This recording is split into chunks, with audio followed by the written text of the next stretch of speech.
இவனுங்கெல்லாம் local cricket ஆனவங்க 2010ல south Africa போனா என் தலைவன் என்ன பிச்சுன்னு தெரியாது ஏதுன்னு தெரியாது. மும்பையும் தளரலாம், ஆர்சிபி தளரலாம். ஃபர்ஸ்ட் மேட்ச் யாரும் தெரியுமா? New Zealand team central district full டைமா கூட்டுவாங்க.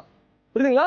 அடிக்கிறான் அங்கேயே முடிச்சுட்டு அடுத்த மேட்ச் யாரும் தெரியுமா? வயாபா ஜெயவர்தனே ஸ்ரீலங்கா டீம் கூப்பிட்டு வரான். இதெல்லாம் டோர்னமெண்ட் டீம் CL T20 சில தற்கூரிக்கெல்லாம் தெரியாது.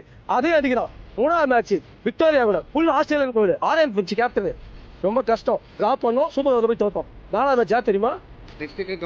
நாலாவது match warriors south Africa team அப்படியே அடிச்சோம். ஓகேங்களா? ஆனா வாரியர்ஸ் என்ன பண்ண தெரியுமா?